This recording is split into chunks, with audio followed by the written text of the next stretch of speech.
नमस्कार। यस जानकारीमूलक विश्लेषणमा यहाँहरूलाई स्वागत छ।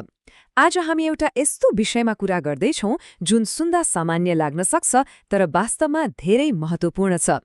त्यो हो घरपझोङ गाउँपालिकाको मानव संसाधनको नक्साङ्कन।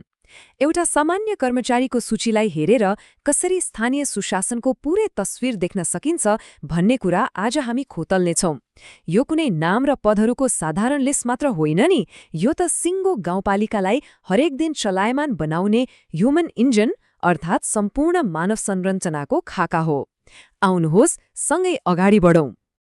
67 सुन्दा यो एउटा सानो अङ्क जस्तो लाग्ला, तर यो कुनै सामान्य सङ्ख्या पक्कै होइन। यो त घर पोजोङ गाउँपालिकाको सम्पूर्ण कार्यभार सम्हाल्ने, दैनिक नीति निर्माण गर्ने अनि नागरिकको प्रत्यक्ष सेवामा खटिने कुल स्थायी र कार्य सञ्चालन कर्मचारीहरूको सङ्ख्या हो। एउटा स्थानीय सरकारलाई प्रभावकारी रूपमा अघि बढाउन कत्रो ठूलो जनशक्ति र टिमवर्क चाहिन्छ भन्ने कुरा यसले छर्लङ्ग पार्छ। अब अगाडि बढ्नु अघि आज हामी के कुरा समेट्छौँ त्यतातिर लागौँ है।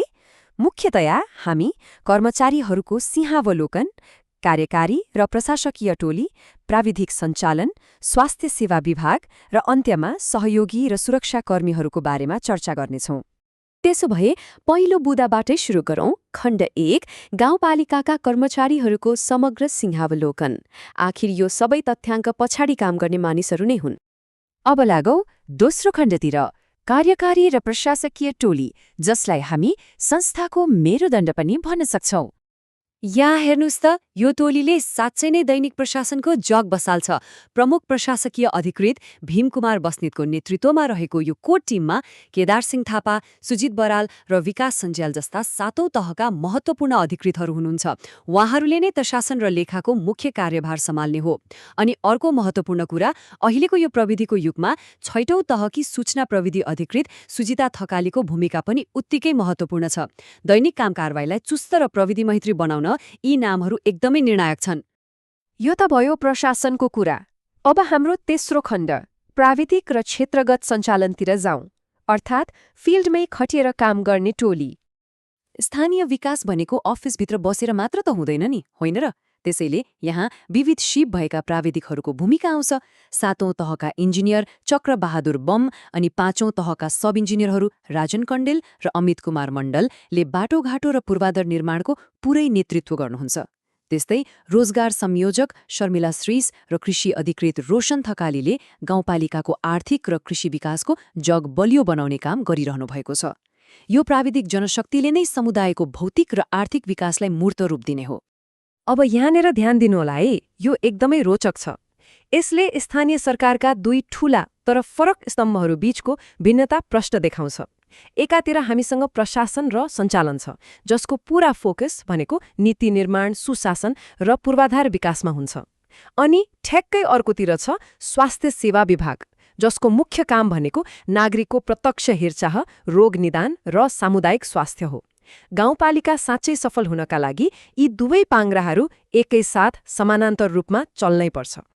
यही सन्दर्भमा अब हाम्रो चौथो खण्ड, स्वास्थ्य सेवा विभागको कुरा गरौँ। यो भनेको सिधै समुदायको स्वास्थ्य र भलाइको कुरा हो। गाउँपालिकाको जुनसुकै कुनामा रहेका नागरिकले पनि सजिलै सेवा पाउन् भनेर स्वास्थ्य कर्मीहरूलाई कसरी रणनीतिक रूपमा खटाइएको छ भन्ने कुरा यहाँ देख्न सकिन्छ। मार्फा, चिमाङ, स्याङ र जोमसोम यी सबै ठाउँमा जनशक्ति पुगेको छ। अनुषा थकाली, सुनिता पुन, विना थकाली, विनिता परियार, कुन्साङ लाहामो र सिर्जना विके जस्ता अनमी र अहेबहरू गाउँ गाउँका स्वास्थ्य केन्द्रमा खटिनु भएको छ। साथै जोमसोममा च्याङ बहादुर थकाली र मार्फामा प्रदीप थकाली जस्ता ल्याब असिस्टेन्टले सेवा दिइरहनु भएको छ। यसरी स्वास्थ्य कर्मीहरू नागरिकको घर दैलोमै पुगेर उपचार सुनिश्चित गरिरहनु भएको छ। यो वितरण अनुपातलाई अझ नजिकबाट हेरौँ है। अग्रपङ्क्तिमा खटिने स्वास्थ्य कर्मीहरूमध्ये अरनी 4 जना र अहेब पनि ठ्याक्कै 4 जना हुनुहुन्छ। एकदमै सन्तुलित देखिन्छ नि। अनि उहाँहरूलाई प्राविधिक सहयोग गर्न 1 जना विशेषज्ञ ल्याब एसिस्टेन्ट हुनुहुन्छ। यसले के प्रमाणित गर्छ भने मातृ शिशु स्वास्थ्यदेखि लिएर सामान्य चिकित्सा र ल्याब परीक्षणसम्मका सेवाहरूलाई गाउँपालिकाले कति व्यवस्थित तरिकाले अघि बढाइरहेको छ। अब लागौँ हाम्रो अन्तिम खण्डतिर, खण्ड 5, सहयोगी र सुरक्षाकर्मीहरू। साँच्चै भन्ने हो भने उहाँहरू पर्दा पछाडिका असली नायकहरू हुनुहुन्छ। यो कुरा एकदमै महत्त्वपूर्ण छ है। माथि हामीले जति पनि ठूला ठूला पद र नीतिहरूको कुरा गर्यौं नि, यी समर्पित सहयोगी र सुरक्षाकर्मी बिना ती कुनै पनि काम सम्भव छैनन्। नगर प्रहरी पूजन नेपाली, रोशनी वीके र साजन वीकेले दिने सुरक्षा होस् वा सुरेश परियार र सुशील नेपाली जस्ता चालकहरूले दिने यातायात सेवा, त्यस्तै बिन्दु परियार, सुभाष गर्बुजा र रेखा थकाली जस्ता कार्यालय सहयोगीहरू अनि विभिन्न वडाका सरसफाई कर्मीहरू, उहाँहरूको निरन्तर मेहनत बिना न त प्रशासन चल्न सक्छ न त स्वास्थ्य चौकीहरू नै सफा र सुरक्षित रहन सक्छन्। उहाँहरूले नै यो सम्पूर्ण संरचनालाई एक ढिक्का बनाएर राख्नुभएको छ। अन्त्यमा यो सबै विश्लेषणपछि एउटा निकै महत्त्वपूर्ण प्रश्न उब्जिन्छ। यी 67 जना मानव संसाधनको यो स्पष्ट तस्विर र उहाँहरूको जिम्मेवारी बुझिसकेपछि हामी नागरिकहरू आफ्नो स्थानीय सरकारसँग अझ प्रभावकारी रूपमा कसरी जोडिन सक्छौं त? यो तथ्याङ्कलाई बुझ्नु भनेको केवल जानकारी लिनु मात्र होइन, यो त स्थानीय सरकारलाई उत्तरदायी बनाउन सक्ने सशक्त नागरिक बन्नु पनि हो।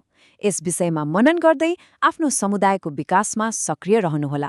आजको यस जानकारीमूलक विश्लेषणबाट म बिदा माग्छु। धन्यवाद।